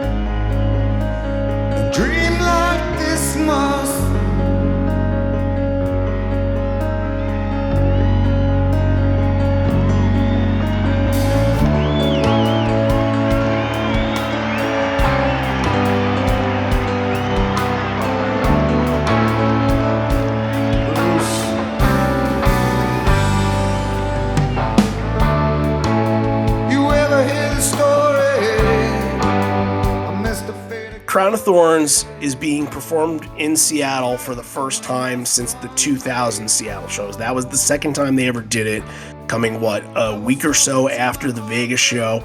And they played it the first night. We did the second night, but we haven't done the first night. At some point, I'm sure we'll do it when we need to get on another Seattle show, since we're kind of throwing them all away here. But they had never done Chloe Dancer in Seattle. And really, before 2013, they hadn't done Chloe Dancer much at all. 2011 was the first time they really busted it out as a full intro to this. And you call it a full song. It's called a full song in Live Footsteps because it is the full, but it's really getting you into Crown of Thorns. But they do it two times in 2011. And then 2013, it's every single time that Crown of Thorns is played, it's played along with it. And it's played 6 times, which is a lot for Crown of Thorns. Not something you get very often, but I feel like they were bringing this back. And I was also at 3 of those 6 shows, which is I was kind of going through a Crown of Thorns thing at the time. So, which is great because that Toronto version was one of the best performances that I had heard of a show that I hadn't been to. It was one of my favorite things. So, yeah, a whole lot of special things going on here. It's just, Bruce Fairweather's in the crowd. He mentions Kim Taylor's in there, and he's going to show up later.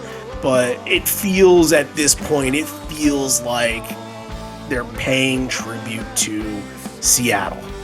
And, there's no better way to do it than to bring up the movie that literally was made to define that city in that era. Yeah, this has to be the only time that these 3 have been played in order like this. I'm not even going to check. I know it's right. Yeah. And just watching, again, when this song is played, I always look to watch Jeff and Stone and see their reactions and watch them while they're playing it. It's always a cool moment. This show's got some really good moments. This might be the best one. Yeah, this whole thing, from the story that Ed tells next to the end of State of Love and Trust, the whole thing, it's one of those moments you wish you were there for, because you're right, you will probably never get it again, because now they're cognizant of it. Now they're cognizant that they've done it. Why would they go back to that well? This has to stand. And not to take anything away from Breath and State of Love and Trust. No, I want to talk about Breath and State of Love and Trust. Breath is amazing. I'm getting to it. Yeah, okay. So Ed says the very first time the song was played was in Seattle. It was their first show. It was at the Off-Ramp. Yeah. But the last time they played it in Seattle was 1992. It was the Moore Theater show where they tagged War Pigs on it. That was the last time they had played it in Seattle. I find that to be incredible.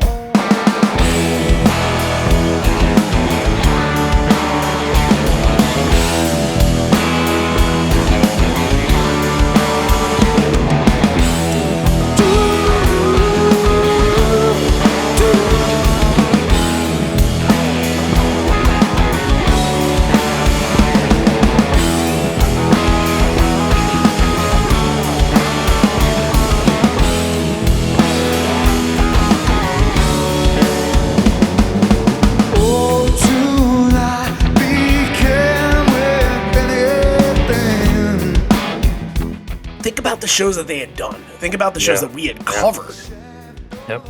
And look, there's going to be a lot of those that they literally probably couldn't do it at because they hadn't brought it back yet. But think about that Seattle 2000 show. That would have been a great one to pull out before Alive to kind of give the crowd like, oh my God, they're doing something huge for us, because they only played it once in 2000. It's here for this, and I thought Breath was absolutely a highlight, and it's so shocking that they hadn't brought it back, because out of all of these songs, Breath the most, and maybe out of all of Pearl Jam songs, I think when I think of Breath, I think of the city of Seattle, thanks to the movie. I connect the two. I think you connect it with State of Love and Trust as well. All of that reminds me of Seattle. Yeah, it feels like this, it fits in perfectly. Like sometimes the song just fits with the moment.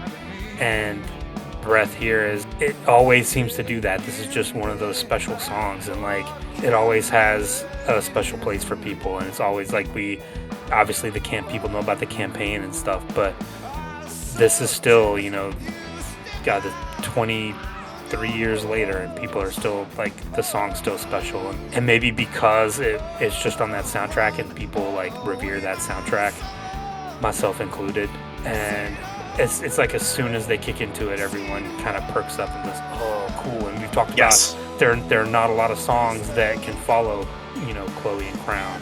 A lot of times it's Black, and like Breath can do that because it's tied in with it on that record, and it's one of those. I think they might think of it as a song for like the hardcore fans, but it's really not. It's a song for, I think everyone knows it, and yeah, just very, very cool here. It just hit me like as soon as Crown of Thorns ended. I was watching. I was like, as soon as Breath started, I was like, oh, cool. Like I said, I mentioned, the main set kind of like, bored me a little bit, got a little stale, didn't feel like it hit where it should have hit. But this encore, like this elevates this show a ton. I love this. Yeah, I agree. This whole section is awesome. It's a great tribute to the hometown. State of Love and Trust, too. Look, it's not a dog on State of Love and Trust. Great. Phenomenal. And even in Breath, you see Ed getting up on the speaker. He's singing right to the audience. Like, that's another moment. Like, they usually do big things like that in Breath. I think we mentioned a couple weeks ago when we did the 98 version from Hartford that doesn't get played because maybe it needs to be saved for those special moments, because if it gets played, say you have like 20 shows a tour, if it gets played 15 of those shows, is it special anymore? Yes. Just throwing it out there. Maybe they think it's even more special when you only do it 3 of those shows. Just throwing that out there. Ed kind of meta before getting into State of Love and Trust is like, all right, what else we got from the record? And really what that is a genius admitting and admiring his own work of putting a set list together and knowing, I know what's coming. I did this on purpose. Good job. He knows more than he lets on. It's not an accident. No.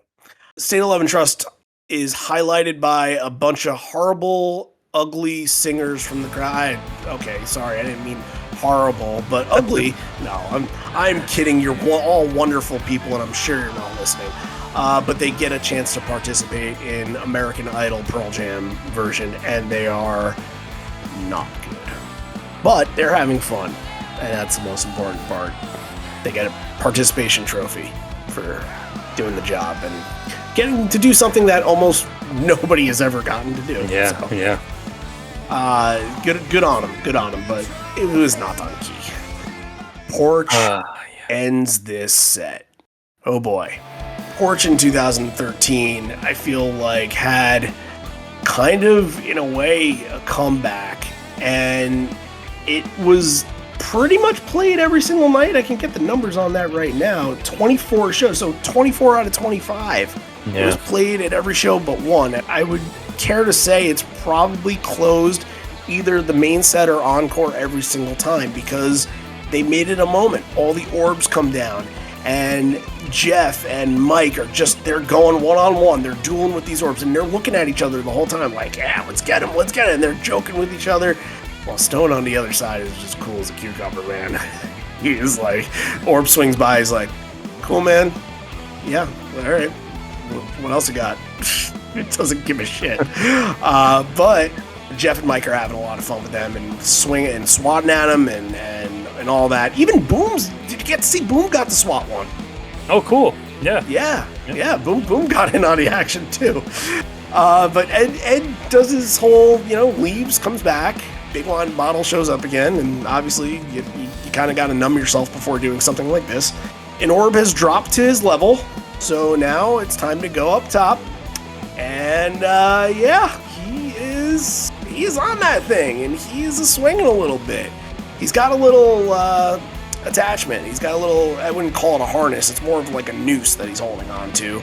This is as Ed Anticky for 2013 as you're going to get. I mean, he climbed the scaffold at See Here Now, and I thought that was very impressive for mid-50s Ed to do that. And this is really impressive for mid-40s Ed to do that.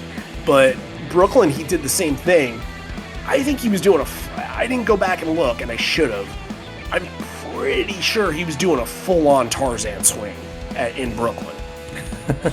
Pretty sure of it. Yeah. But doesn't really do that here. However, he's got the mic draped all the way down. He's just singing up there, and he's kind of holding himself up. And but that's Ed the Showman, and that's what you do at big shows that are going to close your tour in your hometown. You're going to make them bigger than they are on paper. Just having fun. This, to me, I think the thing that stuck out to me about this is Mike just showing off. Like, everyone gets out of his way, and he goes full Eddie Van Halen, whatever you want to call it, for at least a minute. He just showing off, doing his thing, and it's just like, okay, my turn. Like, yeah, do your thing, man. I don't think it gets much bigger than that. Moment-wise, making a moment, you got making a moment that you write about sometimes. Yeah. Like, this, this is the kind of thing that you remember. And if you're there in the audience, you're like, holy shit, that's a visual I'll never forget. I'll never forget him being on the orb in Brooklyn. That was one of my favorite moments from the show. Also, if you didn't go to the show and you found out about it that night and what happened, and back then you're not watching a live stream, you're not looking for a Tom Jones or anything like that, but you're digging around somewhere.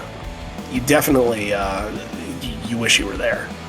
That's one of those things. It's like, man, I wish I could have seen something like that, because that's a spectacle. It's bigger than a song. It's entertainment. It's entertainment, and they know how to do it right. So, Encore 2, Mike comes out and talks.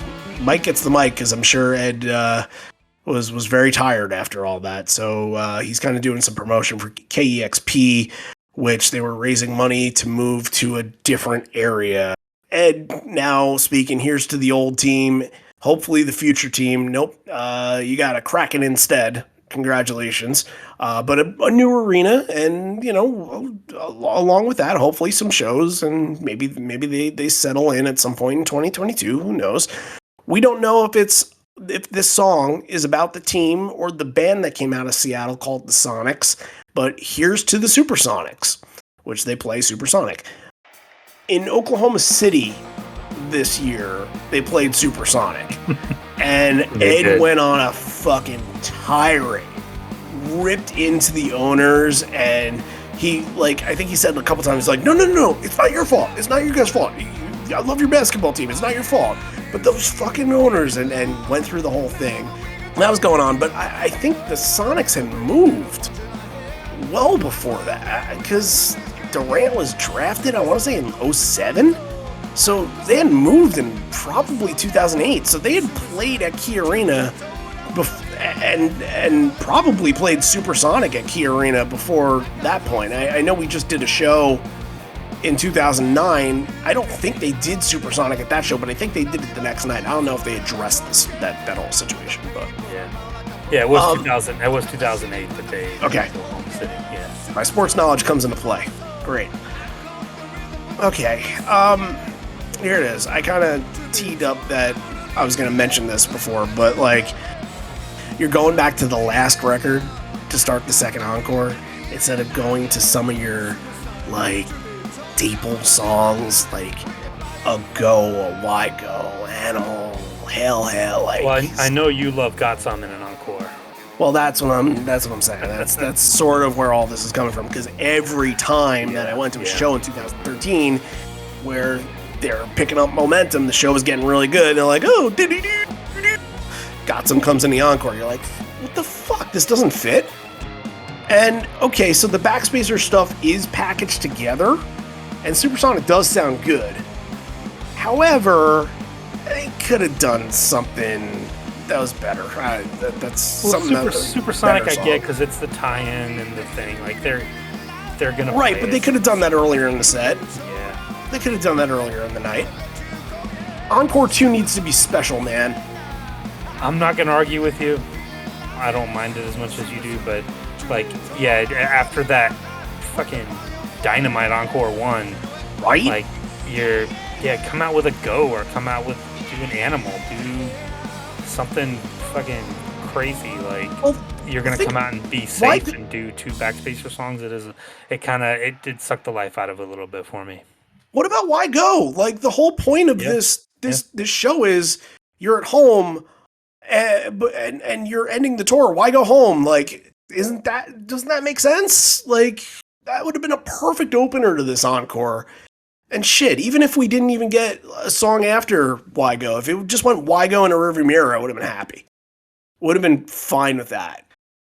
It even takes a little, and going on, I think it even takes a little bit out of rearview mirror too, because like I talked about how kind of Garden into Getaway was kind of weird. Like, Got Some into rearview mirror is a little weird. Yeah, just a weird dichotomy there between songs. It's an abrupt kind of shift. Yeah, it's not something you'll ever see again. I mean, you barely even see rearview mirror until live as it is. Rearview mirror's probably in most nights in the porch spot, but look, I'm sure they're thinking to themselves like, we got big guns, and we just gave this crowd 2 from the last record that they're probably gonna say, not for us. Rearview mirror is more palatable for all that, but you could have went Go Why Go rearview mirror, guys. But even listening to this rearview mirror, like I didn't like, oh shit, this is great. Like, it wasn't like a standout, like hands down, like lock me in rearview mirror. It was, and I think that's probably because I kind of during Got Some, I probably tuned out a little bit. Good. I was more focusing on like what the transition between rearview mirror and Alive was going to be like. Going through the numbers, it hadn't been played in that tandem since 2005, but then 2018 they seem to have done it 5 times. That's odd, interesting, but I guess they were feeling it then. But no, you would not get these 2 songs back to back because they kind of give you the same premise of like a big finale kind of ending. It wasn't weird, but it was definitely different. But you just want to get all the big songs at the end. And I thought Alive hit well. I thought that it was definitely a party at that point.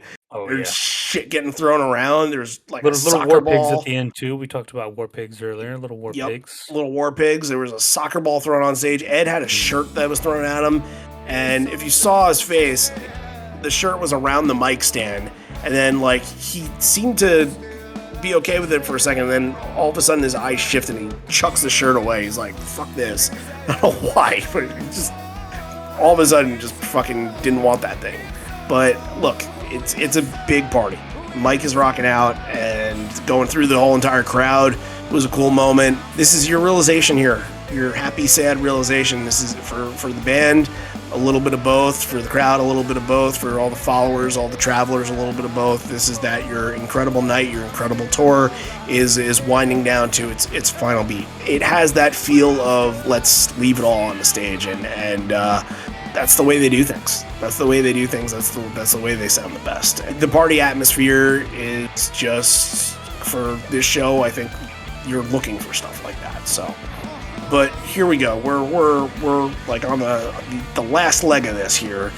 Ed kind of does his introductions and then mentions, as a nice little thing where he says, we just hope we've been good ambassadors for this town, and not all groups can be proud of their heritage, but we hope we've lived up to the legacy of all the bands before and after us. And then talks about all the different flags, nations, whatever occurred during that time seemed that Nelson Mandela was in the news. Did he pass away in 2013? I thought that was long before that. But yeah, I don't know. I didn't go back and look. Yeah. He mentions Nelson Mandela, and with all the flags, he's like, Nelson Mandela would be proud of this, but also Nelson Mandela, of course, was a huge Mudhoney fan. I mean, that's the first thing. That's the first thing that pops up on his Wikipedia. Nelson Mandela. I can't, you guys. This has gone on far enough. But Mark Arm, Steve Turner, Kim Tail on stage. It's always one of three different outcomes. So let's summon the gods here. We can summon the gods with one thing. Don't need no mom and dad. Nope, didn't get anything. Okay, let's try again. The world's most forgotten boy. Nope, didn't get anything. All right. Well, what time is it? I have no idea what time it is, but wait a second, let me think. Ladies and gentlemen of Seattle, Washington, it's time to kick out the jams, motherfuckers!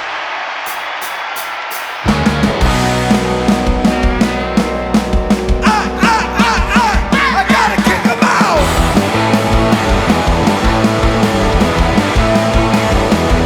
Well, I feel pretty good, and I guess that I could get cranked now, baby. What do y'all got to do when the dressing room got hazy now, baby? You know how you like it, John? I keep it tight. The girls can't stand it when you do it right. Let me understand. Let me kick out the jam. Yeah, kick out the jam. I gotta kick 'em out. This is a party song, and this is, like I said, one of three songs that you usually get with this combination that comes on stage. I think every time that they've come on, they've either done Sonic Reducer or Search and Destroy or this, and it's great. It's look, they're having the biggest celebration with the sound of the Motor City, and that is where Ed gets tackled by, we believe and perceive to be Matt Lukin. Now, we can look for a picture of Matt Lukin. I don't know. Do you want to look? We can. It's hard to tell because like he used to have long hair, but like he is super tall, but Ed's short. But I'm again 90%. It's 100% Matt Lukin. I just pulled up a picture of him, and that is the guy. Yeah. That's exactly him. That's it. Case closed. Live Before Legs Detective Agency has solved another one. But do you remember there's an Alice in Chains, one of their first, I think it's the Sap EP, where they had a song that I think Mark Arm played on, and they there's a little note in the liner notes that says like, oh, this song was performed by, they combine the names somehow, like Alice Mud Garden. They have like somebody from Soundgarden comes on and plays. So I'm calling this Mud Pearl Garden. Mud Pearl Garden. Yeah, if they were going to take this on the road. That's like if Chris Cornell never decided he wanted to put Temple of the Dog together, it probably would have been Mud Pearl Garden. And did you see? I think Mike gives his guitar to Tim Julio. Stereo Members. And did you see what he was doing down at the crowd? This is funny. He was giving something out. Do you know what it was? Could you tell? Not Bibles. Nope. It was the new Christmas single featuring his song "Turning Mist." Oh, okay, that's what that was. Yep, he had a stack of Christmas singles, and he was down there throwing them out to people in the front row. Very he was cool. Proud of his little song. I thought it was good for him. I actually, in the last thing that I wrote for the website, the top 50 thing, I actually made a Turning Mist reference. Saw that. I'm sure a lot of people looked at that and they're like, oh, what? But yep, it is probably the most obscure Pearl Jam song. Yeah. The most, yep. Mm-hmm. There's a party going on stage, and Mike just is trying to be like, hey guys, I did a song.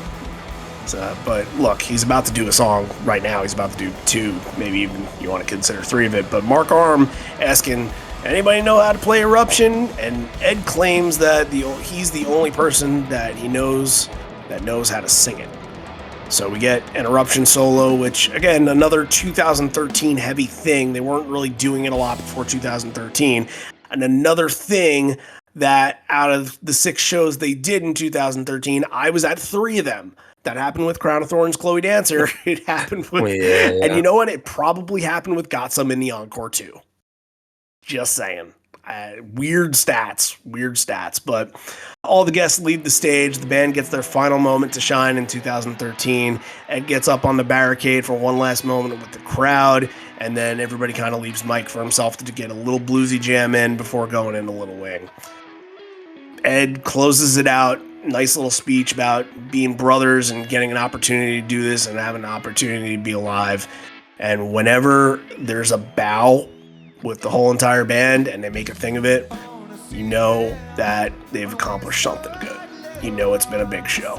And it has been 2 hours that we've been talking about this right now, so you know that we've put a lot of effort into it, but that's the effort that they put into it too. So that's a wrap on that. With any other thoughts from what happened at the end? I know you hate Eruption, but yeah, it doesn't do anything for me. I know Mike's a good guitar player. He doesn't have to prove it to me. Little Wing, I think is nice. I was kind of hoping they would go off on a Little Wing jam there, but just a little bit from Mike. But yeah, it's cool. All right, that's the show. There were 36 songs played and probably a lot more moments made. So we're going to pick 3 of them and make them definitive of what this was. John, you're going first because that's how this works.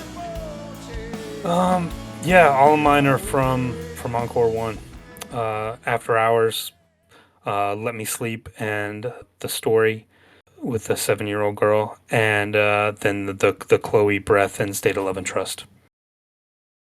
All good moments. Yeah. I gotta give it to Better Man. Just the seeing Ed and Mike do that, like, that's not every day. And I think somebody brought up, I think it might have been Gabe that brought it up, but they did that at the Hall of Fame, and I actually don't remember, but that was a moment. That was a really cool moment, and I can't get that visual out of my head, and just one that they're not going to pull that out all the time. They're not going to feel that moment. So I got to give it to that. And this might seem cheesy. I'm going to give it to Porch too. I'm going to say Porch and him doing the hijinks and all that crap. Like I'm going to give it to that because I think that is a fun visual, but also all of what the performance was too, because again, those are visuals, but the performance was excellent. The Mike solo was unreal. And it's just another big moment for this big hometown crowd. The best moment from this night is, if you want to call it a trio, if you want to call it a quartet, it's all of these. It's from Chloe to Crown to Breath to State. It's everything in this section. Love it. And I hope they never do it again. And not because I don't want to see it, but because this moment gets to kind of stand above and beyond anything else that they do. So best moment from the night, absolutely, and probably my favorite out of the bunch is probably Breath out of the 3 or 4 of those. So all right, this was a little contentious for you, and if the Hall of Fame ratings mean we have to both give it a 10, I don't think this one's going into the Live on 4 Legs Hall of Fame. However, it could be voted into other Hall of Fames and that we're not affiliated with. But however, you guys can make that if you want. But we make our own Hall of Fames here. I'm assuming that it's not going into Hall of Fame for you. Correct. I did, cop to being a little bit bored during the main set. A lot of stuff that could have been moments wasn't. But still some good stuff. And then again, at the end, you get into Encore 2, talked about it. It's kind of strange. Eruption, again, doesn't do anything for me.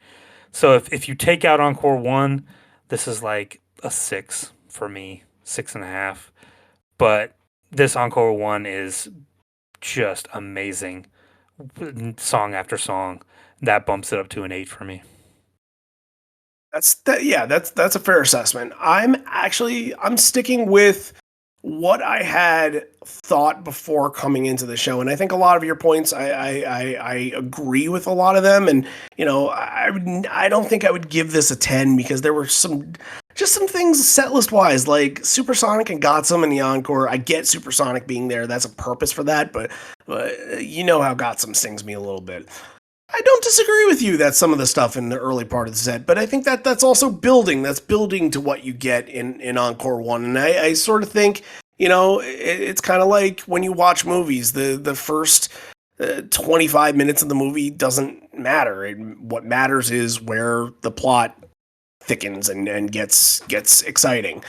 And that aspect, you're 100% right. I think it starts at Better Man, but I think it climaxes at the singles combination and even gets better and, entertaining later on when you kind of finish the night with all the kick out the jams and the live and eruptions and stuff like that too. I think it's special. And I think these special moments deserve to be put on a pretty high scale, not the highest, but a pretty high one. This is a 9 for me. This is deserving to be a 9. I enjoyed this show. I had a fun time listening to it. I listened to it twice, and some shows are going to have their imperfections, and this one certainly had a couple. With 36 songs, you're not going to have a perfect set, you guys. You're just not going to have that. But the stuff that was good was really good. So this is a 9 for me. 17 out of 20. It's the Hall of Very Good. It's like the Dale Murphy, just Careful.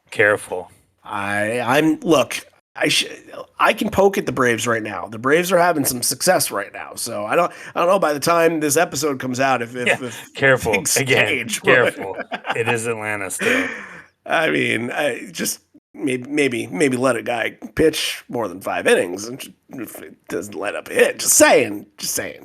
But anyway, look, when the Mets make the World Series next year, you can hassle me about that, but they're not because we're not getting baseball next year. Anyway, thank you for tuning in. Let's talk about next week. So this was a Patreon request this week.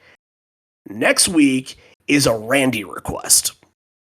Believe it or not, they don't happen that often. This is true. It's true.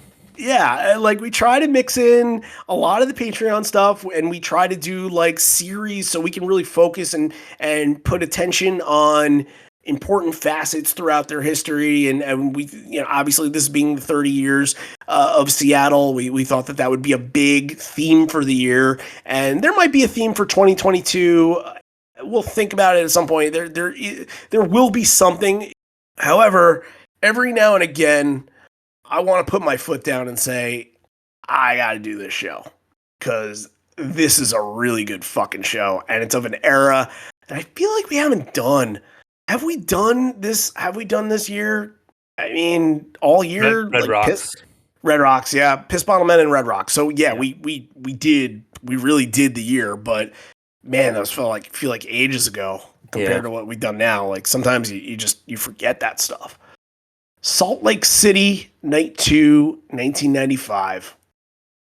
And if you don't know what that's known for, it is the live debut of Brain of J, you guys. That's a big deal to me. I think it's a big enough deal to what the history of Pearl Jam is, but we're going to get to hear the first germ of the song, as John likes to call it, and get to feel what we're trying to go for it. And we'll talk about how they recorded it for No Code, didn't end up on the record, but then somehow it escalated to Yield. So look, they only did it 2 times before 1998. The other time was San Jose, which is a show we covered a very long time ago. I mean, like, Matt and I were babies back then, essentially, when we covered that one. So that's been checked off. That the John has colored in that box. So Salt Lake City, Night 2, 1995. For all you old school people, that should be a really, really good one. Oh, can't wait. Absolutely, yeah, absolutely. Do you think that one has Hall of Fame potential? It's possible. Okay. Yeah, there are a lot of shows that we both give 9.5s, and I would consider them to be like the vote in on the last year Hall of Fame, like St. Petersburg and Buffalo 2003. Like those might still be Hall of Fame to me. I don't know. Do they have to be 10? Do they have to be 10 out of 10s? I think it's got to be 10 out of 10. Okay. Then I won't confront the system. Yeah, then we got to keep the riffraff out. Okay. But you know what? That's like that's not the Hall of Very Good. That's the Hall of Great. Let's see if we have. Oh yeah, absolutely. Let's see if we have a Hall of Famer next week. We won't turn this into a thing, by the way. This is just like we got it brought up, so figured mess with it a little bit. But again, we have the brand new series that's over on Patreon that you can go and check out. Saturday Night Live 1992 that we released there. That's the first episode, but we put out the second episode. They came out at the same exact time. We put out the second episode on the regular platform. So if you're like neurotic about like, I got to listen to the whole thing and the whole series and got to intake it all at once, then you listen to the second one first. You have to head over to Patreon. It's only $1 a month, guys. And it helps us when we are going to go out on tour and hopefully do a lot of these shows when they come up. And hopefully in 2022. I believe it's going to be in 2022. That's the positivity in me. But yes, it all goes to stuff that we're going to be doing for that. So patreon.com/live4legs. That's where you can find SNL 92 if you want to go listen to that right now.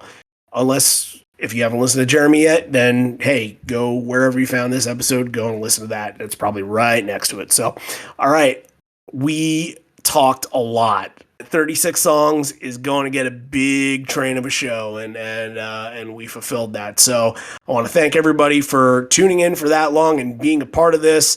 Come back next week and we'll have another good one for you. Salt Lake City 1995. This has been the end. We're here, not for much longer, and although we may be parting ways, I miss you already. I miss you always, and so does John. John misses you always and already too.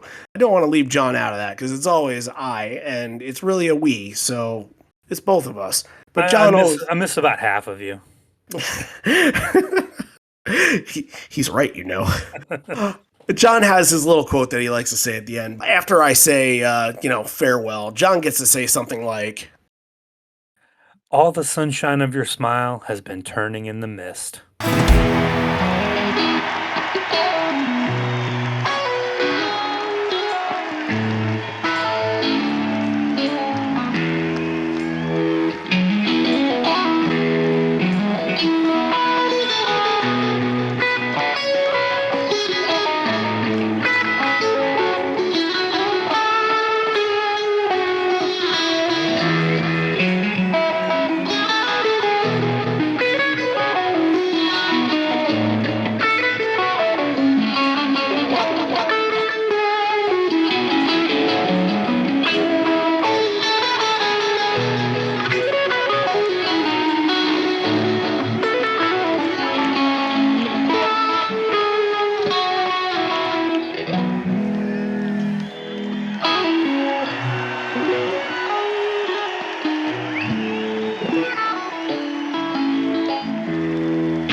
Hey, cheers. Hey, thanks so much.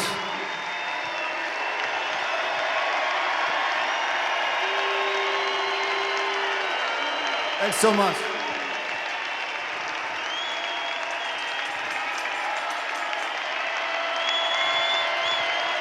we like what we do, and we sometimes think we're getting better, but we can only do it with your support, and we're just so grateful because we're brothers, and you allow us to be that, and you know, it's nice to have the chance to get better, and grow old, yeah, and not die, be alive. Thank you. Thanks for supporting us and all those things.